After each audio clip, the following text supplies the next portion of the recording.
राधे श्याम, ये दो शब्द अटूट प्रेम का हिस्सा माने जाते हैं।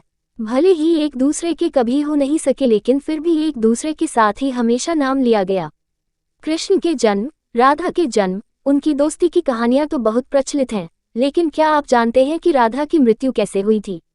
कैसे उनकी प्रेम कहानी अधूरी रह गई थी? क्या राधा काल्पनिक थी? कई लोग करते हैं कि राधा सिर्फ काल्पनिक थी।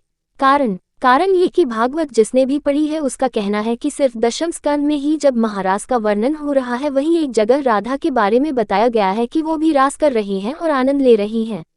अलग अलग ग्रंथों में राधा और कृष्ण की गोपियों का अलग वर्णन है।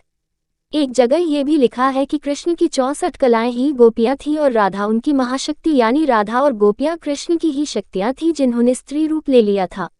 राधा, कृष्ण, गोपियों को ही भक्ति मार्ग का परमहंस, जिसके दिमाग में दिन रात परमात्मा रहता है, कहा गया है, क्योंकि उनके दिमाग में 24 घंटे कृष्ण ही रहते थे।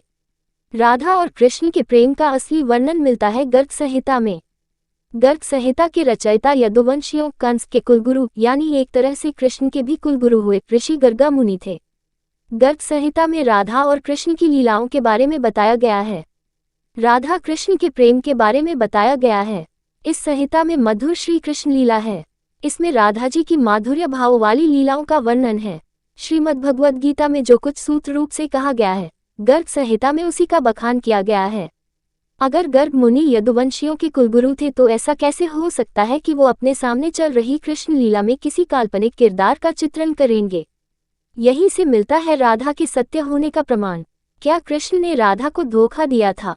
कृष्ण राधा से ये वादा करके गए थे कि वो वापस आएंगे, लेकिन कृष्ण राधा के पास वापस नहीं आए और चले गए। उनकी शादी भी रुक्मणी से हुई। कहा जाता है कि रुक्मणी लक्ष्मी का रूप थी और उन्होंने कभी कृष्ण को देखा नहीं था, फिर भी उन्हें अपना पति मानती थी।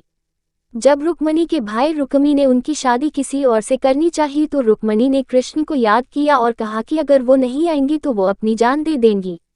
इसके बाद ही कृष्ण रुक्मणी के पास गए और उनसे शादी कर ली।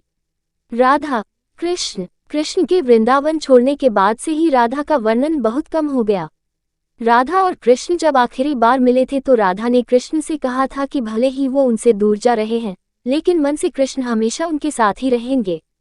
इसके बाद कृष्ण मथुरा गए और कंस और बाकी राक्षसों को मारने का अपना काम पूरा किया। इसके बाद प्रजा की रक्षा के लिए कृष्ण द्वारका चले गए और द्वारकाधीश के नाम से लोकप्रिय हुए। फिर क्या हुआ राधा का? जब कृष्ण वृंदावन से निकल गए तब राधा की जिंदगी ने अलग ही मोड़ ले लिया था। राधा की शादी एक यादव से हो गई। राधा ने अपने दाम्पत्य जीवन की सारी रस्में निभाई और बूढ़ी हुई, लेकिन उनका मन तब भी कृष्ण के लिए समर्पित था। कौन थे राधा के पति? राधा के पति का वर्णन ब्रह्मावैवर्त पुराण में किया गया है। ये वेद व्यास द्वारा रचित 18 पुराणों में से एक है। राधा की शादी के बारे में भी अलग अलग कहानियां प्रचलित हैं। कुछ के अनुसार राधा की शादी अनय से हुई थी। अनय भी वृंदावन निवासी थे और राधा और अनय की शादी ब्रह्मा की एक परीक्षा के बाद हुई थी। ब्रह्मा ने यह पता लगाने के लिए कि कृष्ण वाकई विष्णु अवतार हैं, उनके सारे दोस्तों को अगवा कर जंगल में छुपा दिया था। उस समय अनय भी जंगल में थे और गलती से वो भी अगवा हो गए थे। इसके बाद कृष्ण ने अपने सभी दोस्तों का रूप लिया अनय के साथ और फिर सभी बच्चों के घरों में रहने लगे। इसके बाद अनय रूपी कृष्ण की शादी राधा से हुई थी। एक दूसरी कहानी के अनुसार असल में राधा की शादी हुई ही नहीं थी। ब्रह्मावैवर्त पुराण के अनुसार राधा अपने घर को छोड़ते समय अपनी परछाई छाया राधा, माया राधा घर पर मां कीर्ति के साथ छोड़ गई थी। छाया राधा की शादी रायान गोपक यशोदा के भाई से हुई थी और अनय से नहीं। इसीलिए ये भी कहा जाता है कि राधा रिश्ते में श्री कृष्ण की मामी हुई थी। इनकी शादी साकेत गांव में हुई थी जो बरसाने और नंदगांव के बीच स्थित था। यानी राधा ने अपना शादीशुदा जीवन अच्छे से व्यतीत किया, भले ही मन से वो कृष्ण से जुड़ी रहीं। कैसे हुई राधा की मृत्यु? लोक कथाओं के अनुसार अपने जीवन के अंतिम दिनों में राधा ने अपना घर छोड़ दिया था और कृष्ण से मिलने द्वारका चली गई थी। जब आखिरकार ये दोनों मिले तो दोनों ने कुछ नहीं कहा। दोनों जानते थे कि मन से दोनों जुड़े हुए थे, लेकिन राधा को लगा कि कृष्ण से करीब रहना उस तरह का सुख नहीं दे रहा है जिस तरह उन्हें तब लगता था जब वो मन से कृष्ण से जुड़ी हुई थी। राधा बिना कुछ बोले महल छोड़कर चली गईं। अंतिम क्षणों में कृष्ण ने राधा की अंतिम इच्छा पूरी की, जिसमें उन्होंने राधा को सबसे मधुर बांसुरी की धुन बजाकर सुनाई। इसके बाद ही राधा जी कृष्ण में विलीन हो गईं। किसी भी पुराण में राधा की मृत्यु का वर्णन नहीं मिलता। क्यों नहीं मिल पाए राधा श्याम। गर्ग संहिता के गोलोका कांड में देवर्षि नारद और मिथिला नरेश के बीच का संवाद बताया गया है। ये राधा और श्रीधामा के श्राप के कारण हुआ था कि राधा और कृष्ण को 100 सालों का वियोग झेलना पड़ा था। श्री गर्ग संहिता के विश्वजीत कांड के 49वें अध्याय में एक और कहानी लिखी गई है।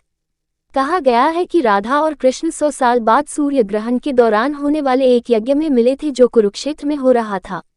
इस दौरान राधा को योगेश्वर भगवान अपने रानियों और गोपियों के साथ ले गए द्वारका। यहाँ सभी ने राजसूया यज्ञ में हिस्सा लिया जिसे राजा उग्रसेन ने करवाया था। उस समय राधा कृष्ण के साथ उनकी पत्नी के तौर पर थी और यही लिखा जाता है कि राधा की शादी कृष्ण से हुई थी और वो छाया राधा थी जो रायान गोपा से शादी कर कृष्ण की मामी बनी थी। पर सिर्फ इस यज्ञ को ही राधा और कृष्ण की शादी का सबूत माना जाता है।